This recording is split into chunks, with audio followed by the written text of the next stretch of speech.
新年快乐. Selamat tahun baru. Tahun baru memberi sukacita. 新年蒙恩. Tahun baru dapat anugerah. 新年蒙福. Tahun baru dapat berkat. 恭喜发财. Selamat dapat rezeki, uang yang banyak. Ya kita gak ada tabu, gak apa-apa. Mengucapkan yang hal baik, oke. Semua pasti ingin diberkati secara fisik, ya, jasmani, rohani, dan materi, betul gak? Nah, itu sebabnya nanti saudara akan dapat angpau sebelum pulang.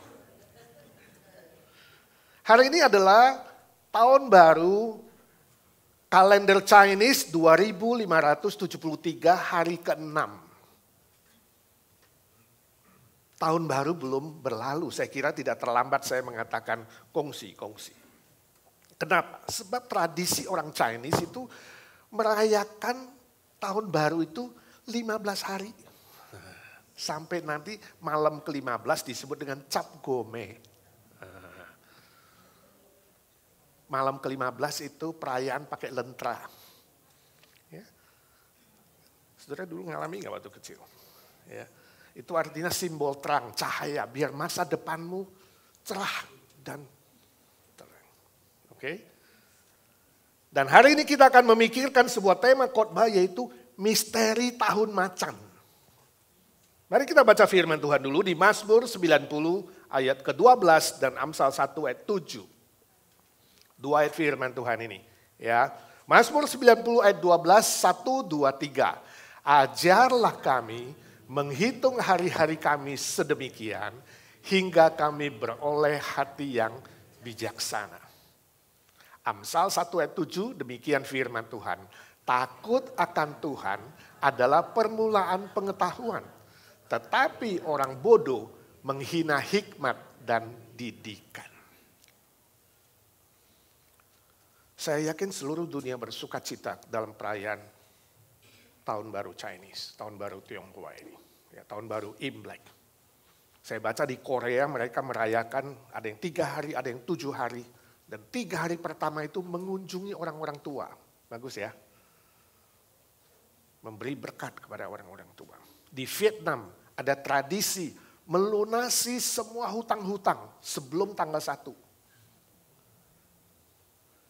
Kita memasuki tahun baru dengan hutang baru. Di Asia Tenggara dan Taiwan merayakan dengan memakai pakaian dengan pola titik-titik atau pola bola-bola kecil. Itu katanya simbol kemakmuran.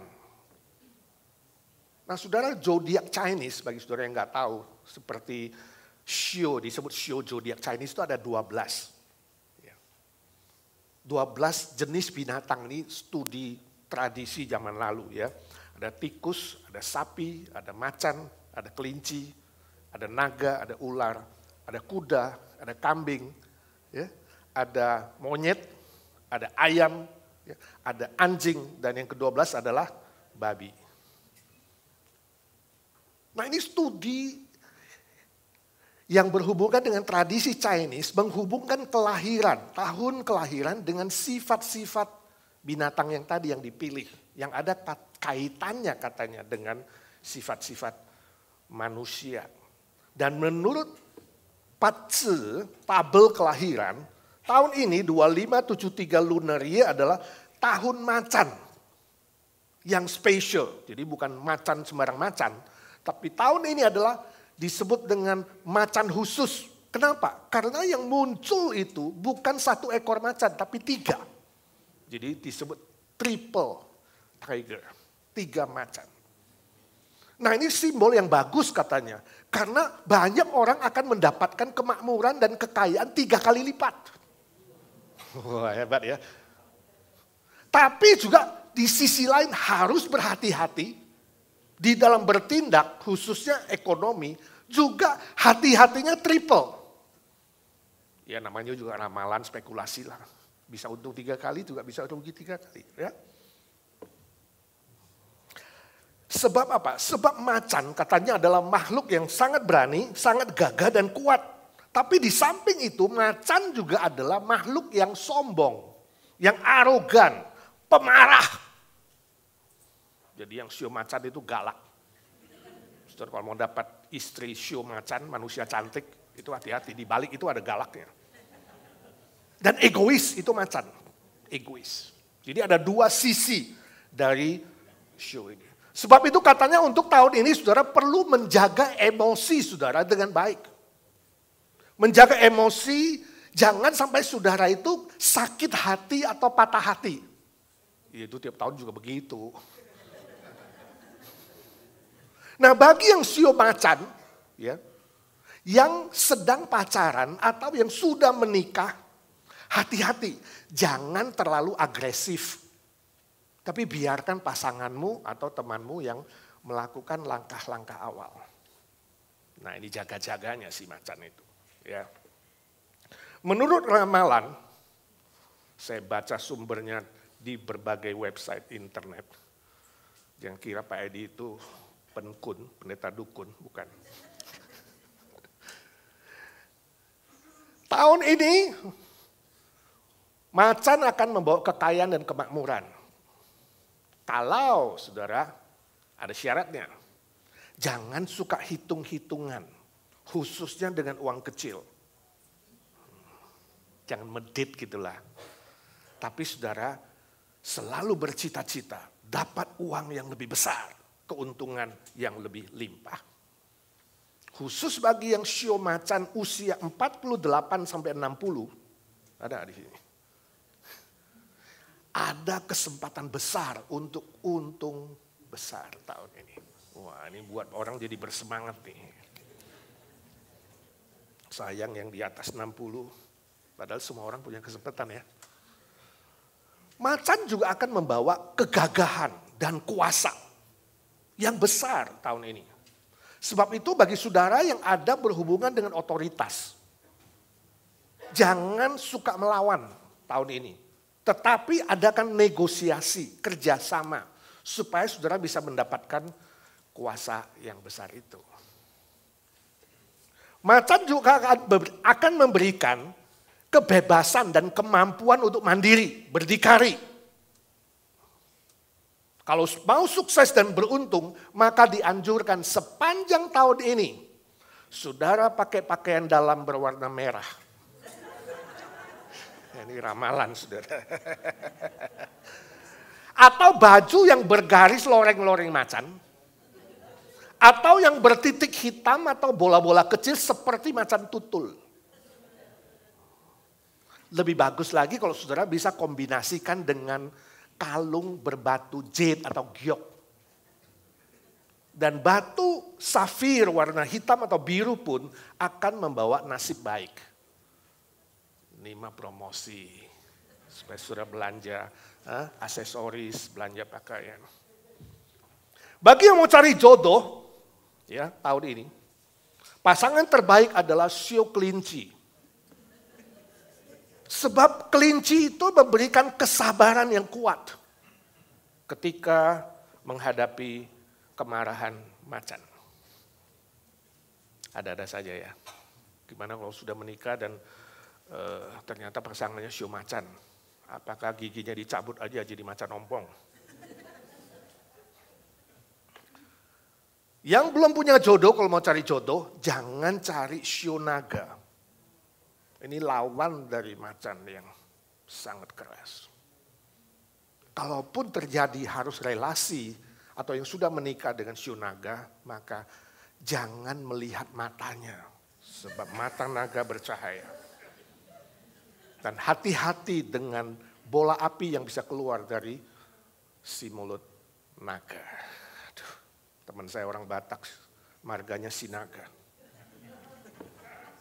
Ada-ada aja. Saudaraku sebenarnya semua manusia sama berharganya di mata Tuhan. Amin? Sama. Gak ada show ini, show itu, mana yang lebih hebat, mana yang lebih kuat. Enggak. Ya. Dan sebenarnya lawan kita yang paling besar bukan show naga. Tapi iblis lah lawan kita yang paling besar. Roh-roh jahat di udara. Dan nafsu kedagingan kita sendiri yang bisa menjatuhkan hidup saudara. Masih ada sedikit ramalan. Beberapa ramalan politik dan ekonomi.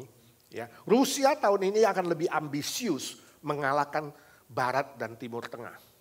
Perhatikan gerak-gerik Rusia. Cina akan menaklukkan ekonomi Amerika dan Eropa tahun ini. Berhati-hatilah dengan kejahatan melalui internet, khususnya metaverse yang sangat marak muncul hari ini dan banyak memakan korban. Saudaraku yang kekasih, semua ramalan-ramalan seperti ini namanya juga ramalan. Ya, belum tentu terjadi. Manusia hanya bisa meramal, merancang, tapi Tuhanlah yang menentukan. Jadi gak ada yang tahu pasti. Itu sebabnya tema kita adalah misteri tahun macan, namanya juga misteri, ya belum tahu. Secara pasti namanya juga misteri, masih tersembunyi. Tapi manusia itu pada umumnya suka penasaran, pengen tahu. Apa sih yang akan terjadi ya, pada masa yang akan datang itu. Nah izinkan saya tanya, dari ramalan-ramalan seperti sebagian yang saya ucapkan tadi, apa reaksi saudara?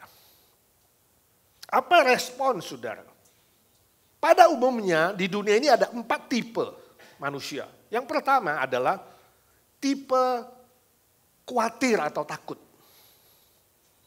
Mendengar ramalan-ramalan yang negatif, ya, keadaan dunia yang tidak membaik, hatinya cepat khawatir, cepat takut, kemudian bisa panik dan tegang, dan memikirkan hal yang tidak baik. Hidupnya akan menjadi tergesa-gesa, terburu-buru, dan seringkali nekat. Tidak berpikir dengan matang lalu mengambil keputusan yang salah, mengambil keputusan yang terlalu cepat. Kalau tambah berat dia khawatir dan takut, itu bisa juga menjadi orang yang susah tidur. Atau tidur itu suka mengigau, sakit mah, pusing. Ya. Dan tidak jarang ketakutan atau kekhawatiran itu sebenarnya dibuat-buat sendiri. Saya baca sebuah cerita seorang nenek, seorang ibu yang tinggal dengan anaknya dan menantunya. Ya. Lalu dia khawatir, aduh gimana ya kalau nanti saya main dengan cucu, khususnya main tak umpet, main sembunyi, saya gak tahu cucuku sembunyi di mana. Dia khawatir. Nah di rumahnya ini kan ada loteng. Nanti kalau cucuku jatuh di tangga bagaimana? Atau kalau saya main kejar-kejaran atau main tak umpet dengan dia, saya yang jatuh dari tangga gimana? Wah dia stres, dia khawatir. Lalu konsultasi sama Pak Pendeta. Pendeta bilang, Nek, memangnya cucunya nenek usia berapa? Lalu si nenek bilang, cucuku belum lahir sih. Belum lahir, maksudnya nenek menantunya. Nenek itu hamil dan tahun ini akan melahirkan. Bukan, menantu saya juga belum hamil. Lah, cucu aja belum punya, mantu aja belum hamil sudah mikirin kalau nanti main sama cucu. Saudara pernah begitu gak? Ketawa sama si nenek, tapi kita mungkin memikirkan yang lain. Bagaimana kalau nanti anakku 10 tahun lagi, bagaimana kalau ini, bagaimana. Selalu memikirkan yang jauh. Dan sudah khawatirnya hari ini. Takutnya hari ini. Ditambah lagi orang yang khawatir ini, tipe khawatir ini, suka menerima informasi-informasi yang belum benar, belum tentu benar atau tidak benar sama sekali. Entah di WhatsApp lah, di koran lah, di internet lah. Dan dia mengaplikasikan pada dirinya sendiri dan ketakutan. Saya baca seorang ibu, dia bilang, dia kenal seorang temannya itu lagi, ibu-ibu juga jahit kancing. Saudara. Jahit kancing, tiba-tiba kancingnya lompat, masuk ke hidungnya. Masuk hidungnya gak bisa nafas, sesak nafas, mati. Jadi ibu itu jadi khawatir. Karena khawatirnya tidak berani, kalau ada kancing copot gak berani jahit kancing. Kita ketawa, ini khawatir yang gak perlu ya. Tapi kadang kita punya seperti itu. Ada orang yang mendengar kecelakaan pesawat. Dan mulai hari itu tidak berani naik pesawat terbang. Karena ada kecelakaan. Dengar orang ada yang jatuh dari kursi goyang, mati. Wah, sejak hari itu kursi goyang di rumahnya gak pernah dipakai lagi. Dia takut dia juga jatuh. Jadi mengaplikasikan semua yang negatif pada dirinya sendiri. Hati-hati saudara, saya nggak tahu apakah saudara adalah tipe khawatir. Ya. Dengar orang makan ikan keselak, mati. Nggak berani makan ikan lagi. Kenapa nggak makan? Oh, takut keselak. Takut. Tuhan Yesus bilang apa? Jangan takut. Jangan khawatir, serahkan kekhawatiranmu kepada Tuhan sebab Dia yang memelihara kamu. Nah, tipe kedua adalah tipe orang yang sombong. Sombong, arogan, sok tahu. Wah, gue tahu lah semuanya gue juga bisa. Gue mampu, saya bisa. Saya lebih hebat dari siapapun. Ya. Nah, ini tipe yang sombong. Ada orang yang begitu. Ramalan-ramalan belum tentu, gue lebih tahu. Ya. Pokoknya gue melangkah sendiri dengan pengalamanku sendiri. Orang yang sombong. Ada sebuah cerita, suatu hari seorang turis dari Amerika ke dunia ketiga, mungkin Asia Tenggara, ya, dan dia naik perahu di sebuah danau. Waktu naik perahu itu, dia tanya kepada si tukang perahu, sobatku, apakah kamu pernah belajar komputer? Lalu tukang perahu bilang, enggak pernah. Nah, berarti kehidupanmu telah hilang 25%. Apakah kamu pernah belajar investasi, menabung untuk masa depan? Tukang perahu bilang, enggak pernah. Sayang, 2 kali sayang. Kehidupanmu hilang lagi 25%. Lalu dia tanya lagi, apakah Anda belajar internet? Ya, punya banyak koneksi. Si tukang perahu bilang, tidak juga. Oh, 3 kali sayang. Berarti hidupmu hilang lagi 25%. Tukang perahu senyum-senyum saja. Gak lama kemudian, saudara, danau itu tiba-tiba ada ombak. Ada angin kenceng. Wah, si turis itu kaget. Gak pernah dia mengalami seperti itu. Takut, wajahnya mulai pucat, dia pegang perahu. Sisi perahu kenceng-kenceng. Saat itu tukang perahu masih dengan ramah dan tersenyum. Dia bertanya, apakah Anda pernah belajar berenang di tengah ombak yang besar? Si turis bilang, enggak pernah. Oh sayang 1000 sayang. Kehidupanmu akan hilang 100%. Ini contoh dari orang yang arogan. Yang sombong. Yang mengira dia tahu segalanya. Yang mengira dia paling hebat. Bersandar kepada pengertian sendiri dan pengalaman sendiri. Dia kira dia bisa menjalani hidup ini dengan berhasil dan beruntung. Tidak. Jangan sombong. Jangan ikut seperti tipe ini. Jangan juga percaya si tukang ramal ngomong apa. Jangan. Itu kenajisan di hadapan Tuhan. Jangan bersandar dan berharap pada diri sendiri. Tapi berharaplah kepada Tuhan. Yang mengontrol masa depan. Yang memimpin masa depanmu. Tipe ketiga, tipe putus asa. Nah, tipe ini adalah orang yang mendengar sesuatu yang negatif, yang kurang baik, kemudian jadi stres. Jadi panik.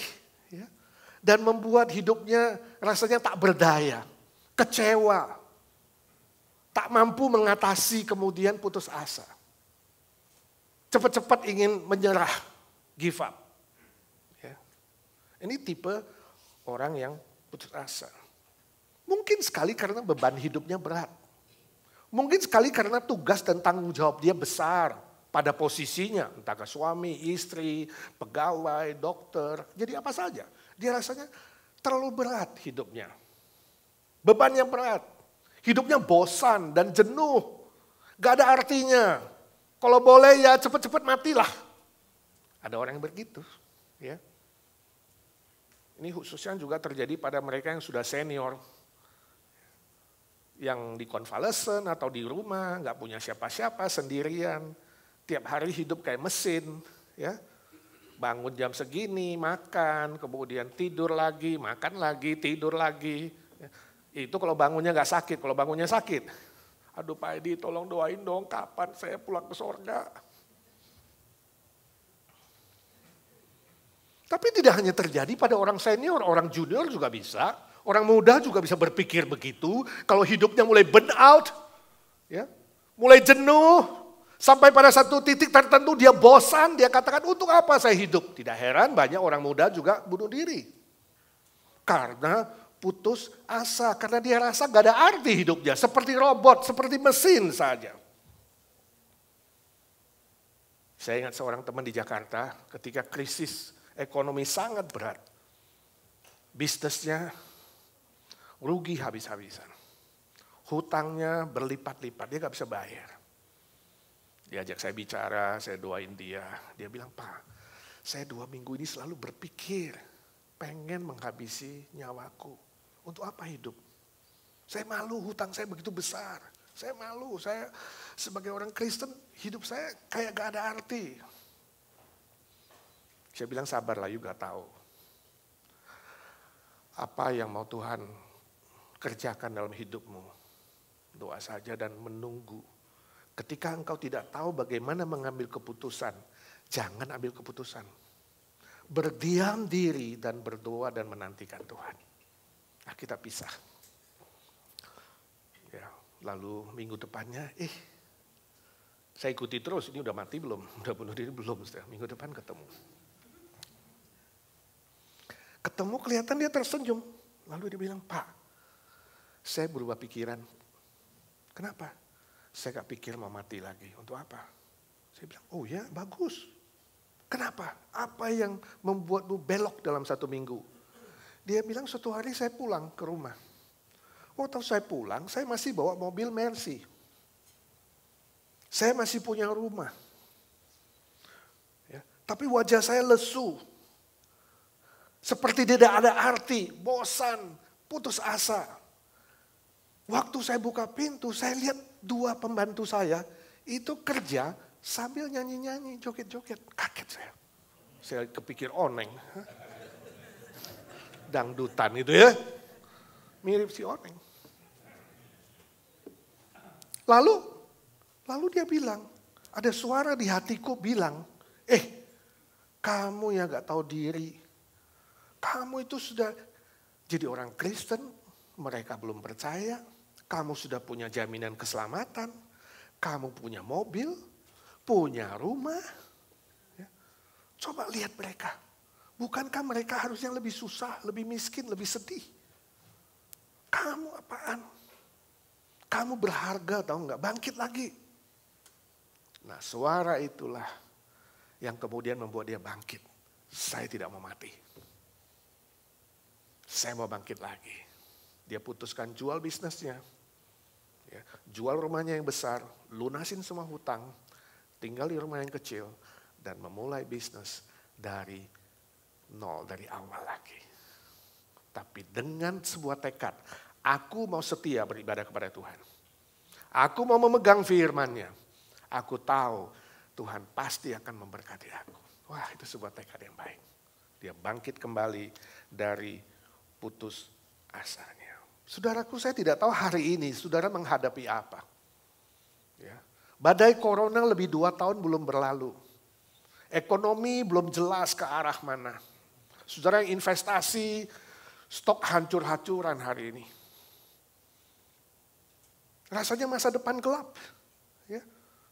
Kita gak bisa pegang, mana yang mau dipegang. China berubah. Ya. Rusia mengerikan. Amerika, Biden katanya payah. Terlalu banyak hal. Yang rasanya membuat, ini krisis kapan berlalu? Ini badai kapan berlalu? Ada rasa pengen putus asa. Saya gak tahu keadaan saudara. Saudara jenuhkah terhadap hidup ini? Saudara bosankah terhadap hidup ini? Mungkin kamu dapat tekanan besar dari keluarga, saya gak tahu. Suami, istri, anak, ya, orang tua. Mungkin kamu gagal dalam pekerjaan, gagal dalam bercinta, saya tidak tahu apa. Krisis apapun yang saudara hadapi hari ini, saudaraku, jangan putus asa dan jangan berpikir untuk bunuh diri. Amin. Bertahan. Bertahan di dalam Tuhan. Ya. Tuhan Yesus berkata, mari kepadaku yang letih, lesu, dan berbeban berat. Aku akan memberikan kelegaan kepadamu. Tipe keempat. Saudara tadi tipe 1 dan 2 itu kurang baik atau tidak baik. Ya, tipe khawatir, ya tipe sombong, jangan. Tipe putus asa, jangan. Tinggalkan itu. Tipe keempat ini adalah yang terbaik, yaitu tipe bijaksana. Itu yang tadi kita baca dalam Mazmur 90 ayat 12, itu doa Musa kepada Tuhan. Oh Tuhan, ajarlah kami menghitung hari-hari kami. Sedemikian supaya kami beroleh hati yang bijaksana. Musa berusia 120, dia melihat generasi di bawahnya paling kuat 70 umurnya.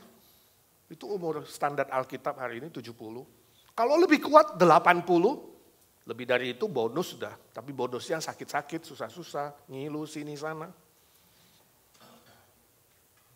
Itu sebabnya dia katakan, oh hidup itu begitu pendek, begitu singkat.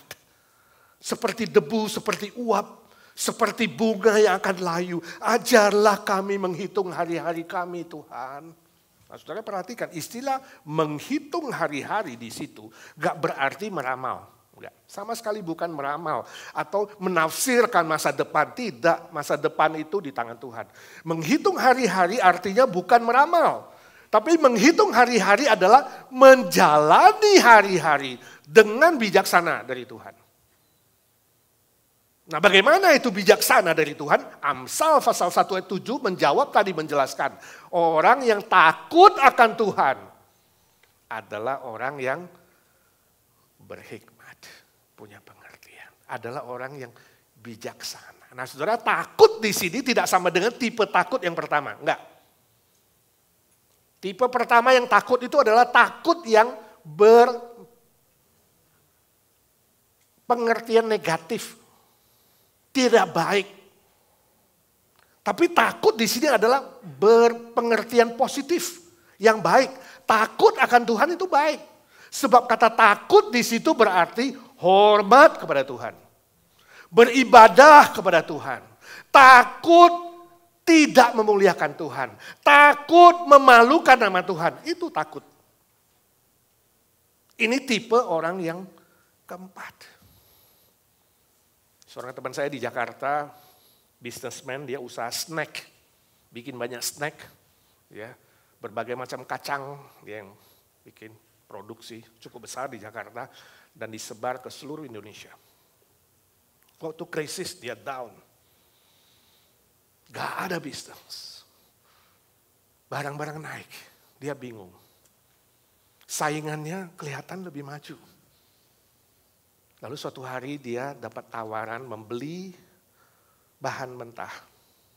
Khususnya bawang putih dan kacang. Dengan harga setengah. Jadi diskon 50%. Kenapa bisa murah? Karena itu barang selundupan. Nah untuk mengalahkan saingan itu pasti untung. You beli murah kok. Pasti nanti kamu bisa bersaing. Secara logika harusnya apa? Gak apa-apa. Tapi dia takut sama Tuhan. Dia berdoa. Dia bilang hatiku takut. Takut kalau menyakiti Tuhan. Takut kalau tidak memuliakan Tuhan. Sebab perusahaan ini dibangun bersama dengan Tuhan. Ini dia ceritakan kepada saya waktu saya diundang khotbah di perusahaannya. Saya takut. Lalu keputusannya, saya gak beli. Saya bilang sama Tuhan, Tuhan saya akan tetap jalan yang benar. Saya tidak akan beli ini. Walaupun dibilang bodoh dan sainganku yang membeli, aku tidak. Karena engkau bisa membukakan jalan yang baru. Puji Tuhan, dia tidak membeli barang ilegal. Dia gak berani melawan hukum dan melawan Tuhan. Tuhan mulai memberkati dia. Dia katakan tiba-tiba banyak orderan masuk. Orderan masuk luar biasa sampai dia tidak bisa menangani produksi karena mesinnya kurang. Jadi di tengah-tengah krisis, dia membeli mesin baru dari Taiwan dan Jerman. Luar biasa ya.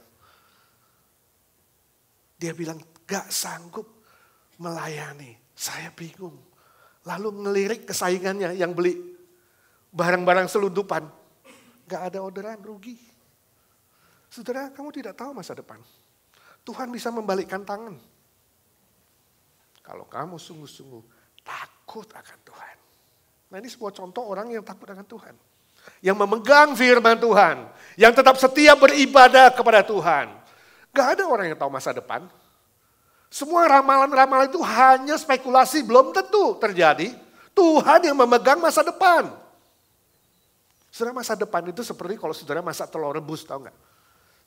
Saudara masak telur rebus, kita nggak lihat proses di dalamnya bagaimana.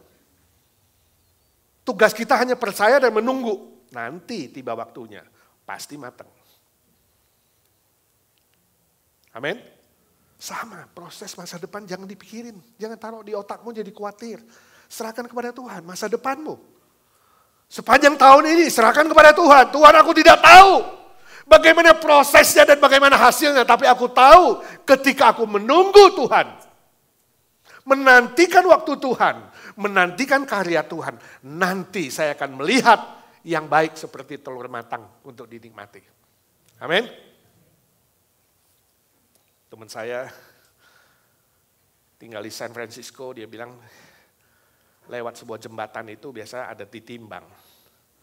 Saya nggak tahu jembatan yang mana, tapi dia cerita, dia bilang suatu kali itu mobil yang lewat itu hanya diizinkan 1,5 ton. Nah, dia dan penumpang di dalam ditimbang 1,5 ton boleh lewat.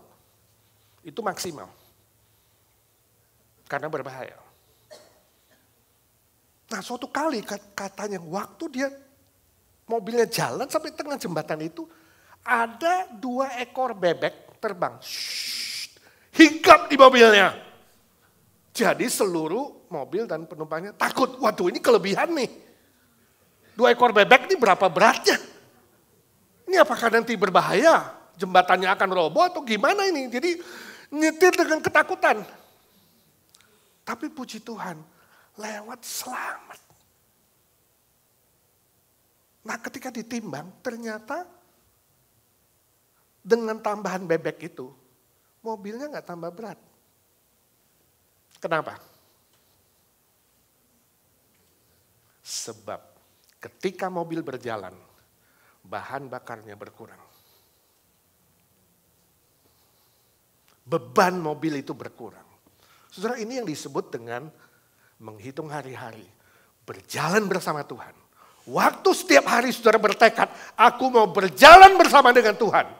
Menghitung hari-hariku, menjalani hari-hariku bersama dengan Tuhan. Pada saat itulah Tuhan berkarya, bebanmu diambil. Dikurangi. Maju 1 langkah, bebanmu dikurangi. Itu sebabnya Yesus bilang, mari kepadaku, aku memberi kelegaan, kedamaian, ketenangan dalam hidupmu. Amin. Jadi tahun ini saudara libatkan Tuhan. Jangan andalkan kepintaranmu, kehebatanmu.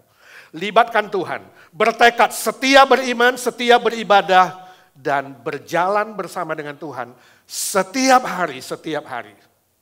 Amin. Saudara pasti akan sukses dan berhasil dan beruntung. Kongsi facai. Mari kita doa.